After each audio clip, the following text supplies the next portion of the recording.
Кутман күн, урматтуу улуу элдин урпактары, бак дарыган, кут конгон кыргыз элим. Мынакей бул куттордо ичинен караганда бул пирамида жана сырттан көрүнүп турган боз үйдүн үстүндө орнотулган ушундай. Бул болсо жана улуу от жагылуучу очок. Бул мынакей алды ушундай болуп жазылган. Бул Манас ата.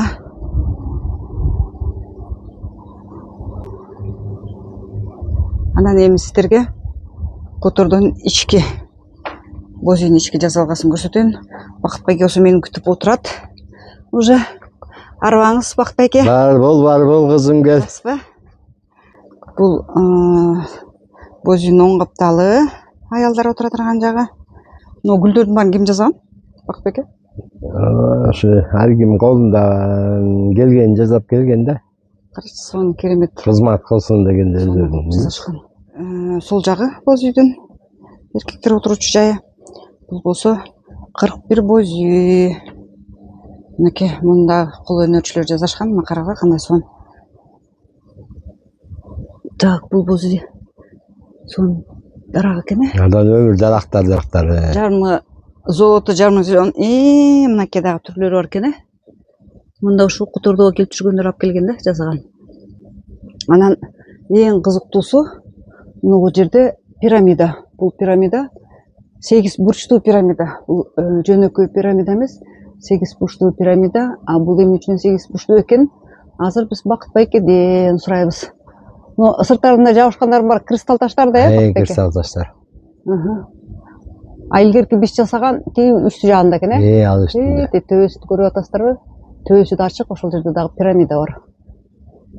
Анда сөзүбүздү Бакыт байке ушул пирамидадан эле баштасак. Эмне үчүн? Бул пирамида өзгөчө пирамида. Негизи пирамида 4 бурчтук болот го. Бул 8 бурчтуу. Эмне себептен? Бул боз үйдүн ичиндеги бул кичинекей боз үй сурап атасың да, бул кичинекей пирамида. Ооба, ал 8 бурчтуу пирамида. Бунда өзүнүн бир историясы бар, тарыхы бар. Сен биз менен аралашып келип калдың, биздин көбүнчө учурда иштейбиз да. Өткөн чак эмес учур менен иштейбиз да. Ошол учурунда эле ушул 8 пирамиданын келиши өзүнчө бир сыр болгон да. Ушул жака бир жигит алып келип, ал жигитти ушул жерден өзүнүн кыла турган кызматы бар деп туруп, муну алып келген. Жанагы чымчык баштар бар го, кудайлар. Египеттин кудайлары. Ошолор алып келген да. Анан ошолор ошо баланы бул жерден алып кетип, мисалы Австралия, мунун баары энергетический да. Апарып туруп анан ошо Египеттеги жана Гиза деген пирамидалар бар го. Ошого алып барат да, алып барып айтат да, но пирамиданын үстү бизде жабылып калган деп. Пирамидалардын үстүчү. Анан ушуну сен ачып бересиң деп. Мен абала айтуусу боюнча чыкканымда дейт, чындап эле дейт, пирамидалардын үстүн бир кара туман болуп каптап турат экен дейт. Анан муну эмне кылам дегенде анан мени кайра алып түштү дейт. Анан жанагы Египеттин алдындагы Феникс деп коет го жана. Бир мышыктын сүрөтү бар го. Ошонун алдына киргизди дейт. Алдына киргизип туруп анан ушундай 8 бурчтуу пирамида алып чыкты дейт. Кичинекей эле. Ошону колуңа армап алып туруп, ошонун энергиясына сенин күчүң жетет. Аш деп айтты дейт да. Анан ошо менен мен чыктым дейт. Чыксам чын эле ошо тигини колуна кармап алып жана 8 бурчтуу пирамиданычы. Анан алып чыкканда ошол баягы кара туман мындай ачылып берди дейт да. Анын үстүнө чыксам, анын үстүндө мындай ааламга колун сунуп турган бир үч мындай. Эми ал киши деп түшүндүрүп атса, киши эмес, мындай улуш турат дейт да, үч улушчу мындай. Киши сыяктуучу. Анан ошолорго жеткизгенден кийин анан раашыгын айтып, андан ары ошол энергия түшүп, үстүнө пирамидаларга жанагы түшүп калды дейт да, нурлар. Анан мен ылдый чүккөндөн кийин ушунчалык мага ыраазы болушуп дейт. Анан сен отурган жерде да деп анан ошол пирамида бар. Биз ошол жерге баргыбыз келет, биз ошолда бир өзүбүздүн немебизди бергибиз келет. Белек. Деп анан кийин ошол пирамиданы мага берди дейт да. Эми бул астральный энергетический да. Анын сүрөттөөсү боюнча аны ала бердик дегенден кийин анан биз ошону берден эле өзүбүз жазап эле колдон ошого тиги таштарды, кристалл таштарды баарын чырмап, курчап, ошо жерге койгонбуз да алардын айтуусу боюнча. Анан кийин алардын кайра келишип, анан алардан да биздин эле мисалы мергенчилер сыяктуу бир кийингенчи. Бир киши келип, анан ошо ортосуна туруп, мала биздики түшүнсүн деп атабаш керек. Бир жаа менен атты да үйдө. Атканда ошол жерден ошол менен тигип, үстүнө пирамиданы тешип өтүп, ошол жерден бул ааламга чыгып, анан ошол жерден бир энергияны кутордого дагы түшүрүп беришкен да. Ошон үчүн ошол пирамиданын биз символун коюп койдук. Мисалы көзгө көрүнбөйт да бул күчтөрчү, бирок так ошол энергия алып келип турат да бул жака. Түшүп турат. Бул ошондо кандай адамга таасир берет? Мен азыр эгерде бар пирамиданын алдында отурсам. Эми таасирин кандай бир жерге ар кандай күчтөр келет, мына кече эле келип аткан күчтөрдү ошо пирамиданын күчүнөнбү же атайын ошо ордонун өзүнүн күчүнөнбү Манасата да берди. Манасатанын куту, Манасатанын өзөгү деп кармадык да булардычы.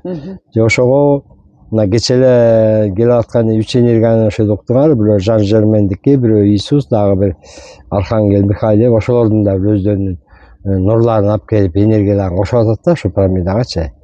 Мында эч кандай чоңоюп атат же көбөйүп атат, ошонун негизи бул биригүүчү улуу биримдик деп коет ааламда. Улуу биримдикке баары коюлушуп атат да. Ошондо энергияны пирамидага кошуп атабы же кутордого кошуп атабы? Энергияны алып келип эле ошо божийге бекитип атат да. Божийдин астында жер энеге пирамида коюлган да, ошондо бизге түшүндүргөн боюнча үстүнөн пирамида тартып келатат да. Анан бул жерден жер энеге барып, жердин ядросуна бириктирип атат да. Ошондо бул ошондо иштеп атат да, баягы аалам жерди бириктирип, ошо энергияларды ошо келген элдерде кандайдыр бир өткөргүч күч сыяктуу өздөрүнөн ошо энергияларды өткөзүп атат да. Билип билбейличи. Сон Бакбеке, анан негизи мунун мындай дарылык эмеси барбы? Адамды дарылай турган касиети мындай баардык келаткан энергиялардын өзүнүн кызматы бар да. Дарылай турганы да бар, жашарта турганы да бар, аяктыра турганы да бар, сени өстүрө турганы да бар. Мындайча 1000 түрлүү нурлар да берди. Биз 7 нурду билебиз да, мына 7 нота, 7 нур дегендейчи. Бул биздин жердеги материясыздагы жашоодо ошо биздин убакытты кармап турган 7 нур.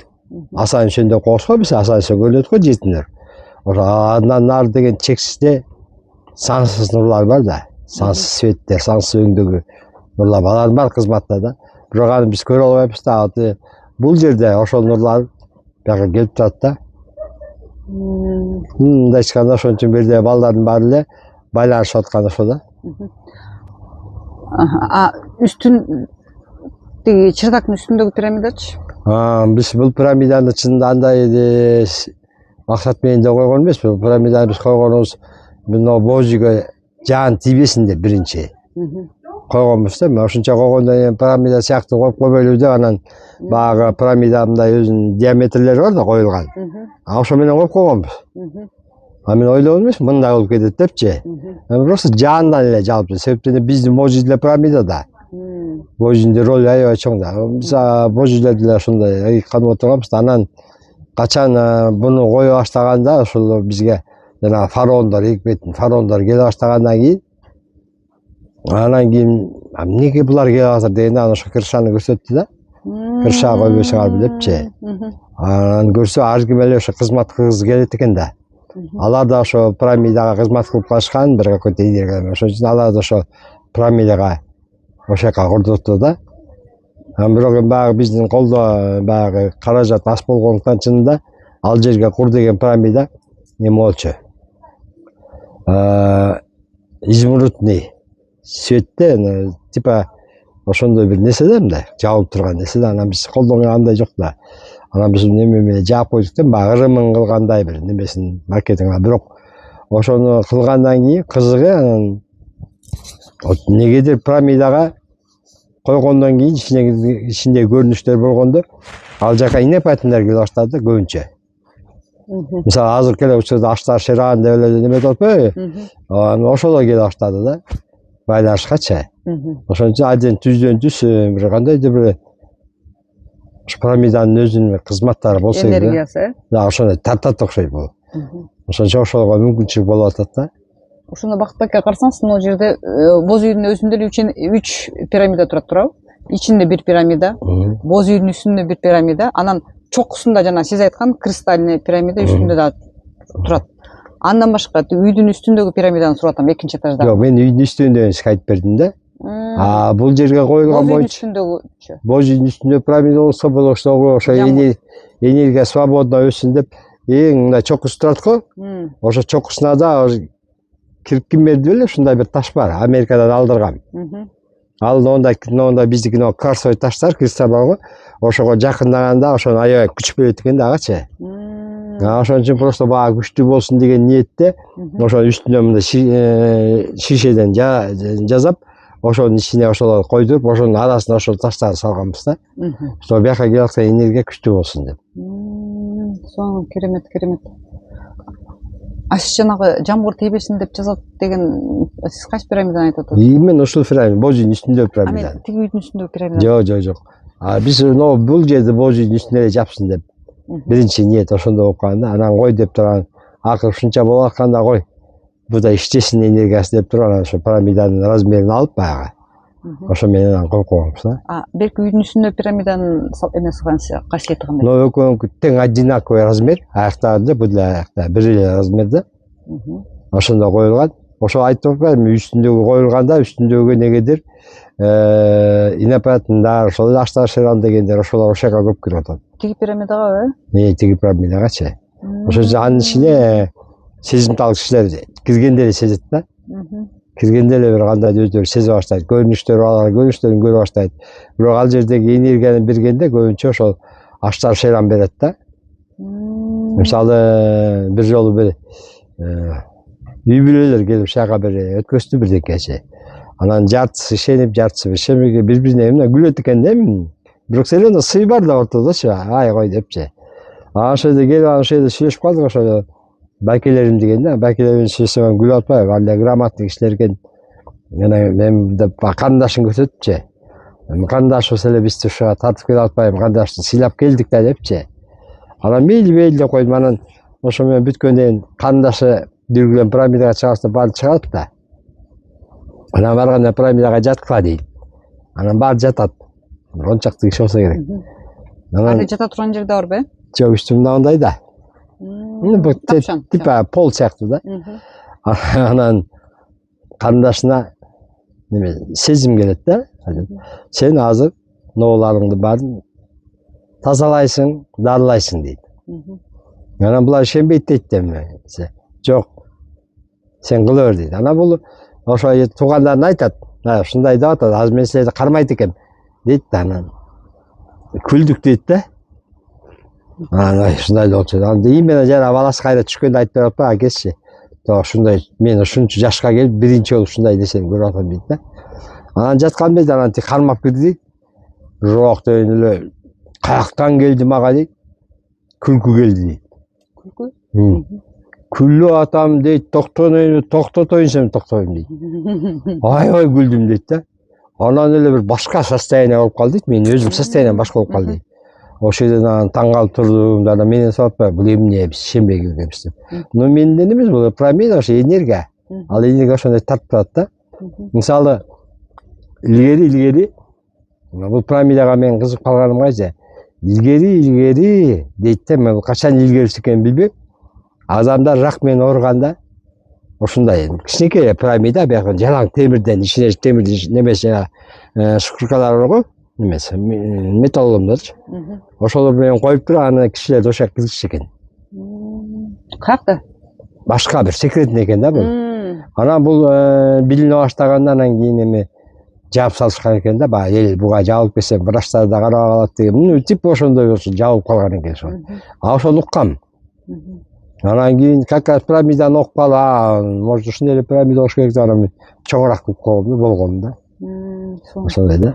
Мен да ошону уктум эле да. Ошо машинанын бардачогуна дагы кичинекей пирамиданы салып койсо, ошол дагы жолдогу кырсыктардан сактап турат энергиясы деп дагы уккам да. Да, ошо значит пирамида мисалы ошодон кийин мен аябай бул кызык нерсеге кызыгып калганда, даже үйдөгү пирамида коюп коюшат экен. Ал иштейт экен сөзсүзчү. Кээ бирлер бар экен, кичинекей кылып алып, эшигин алдына элечи. Өздөрү баткандай кылып алыпчы. Ошондо да киришет экен да. Анан только бул жерде коюп атканда, бул багы север деп коет го бияка. Ошо ягын бир немесин дал келиш керек экен да. Размерлеричи. Бул ошондо четко иштейт экен да, аябай. Мында билиш керек турбайбы бурчтарын чыгарышты. Анан багы пирамидага кызык калгандан кийин мен bir күнү bir ошол интернеттен bir пирамида жөнүндө окуп калган ошолорго чалсам, да алар именно пирамида менен салышат экен да, пирамида.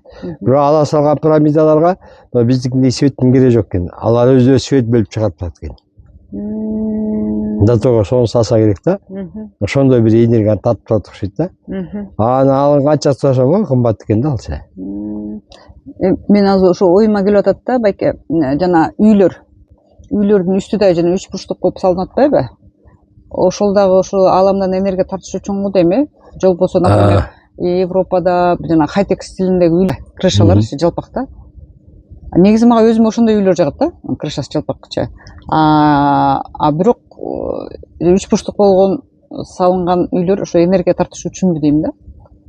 Мен буну билгендер салат окшойт да, мисалы, башкара суу деп коет го. Ошого барып алсаң, мындай бир как немелер турат да, пирамида салынган төбөсүндөчү. Видимо, ал ошолор ушундай салса керек, 8 бурчтуу аладыкында. Бурчка ара жерде турат да, мындай пирамида салып коюптур да, жомоктогу немелерде болуп калыптыр да. Аны билип салганбы, билбей салганбы, анын ичине кирип салган жокпуз да. Кайсы жерде? Башкара суу деп коет, ана өткөндө Аларча паркынын бияк бети да. Сиздин оюңуз кандай? Крыша жөнүндө? Кандай крыша? Жана крышалардын баары 3 бурчтук болуп жабылган жеринде.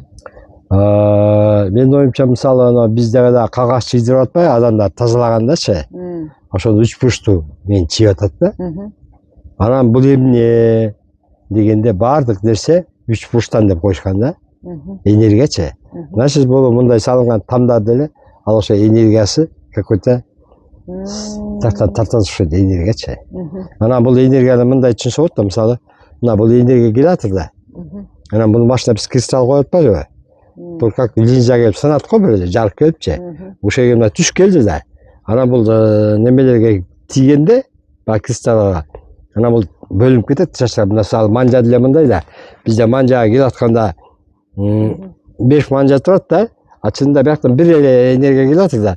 Анан бул жерге келип бөлүнүп атат да, 5 башка ролду ойноп атат да бул. Бирөө өпкөнүкү, бирөө баштыкы деп коет го. Ошол сыяктуу бул пирамидалардын иштешинде ошол баягы линза немеге тийип, анан мындай бөлүнгөндө баягы ташка тийипчи булар. Ошол көбөйүп кеткен да. Ар тарапка.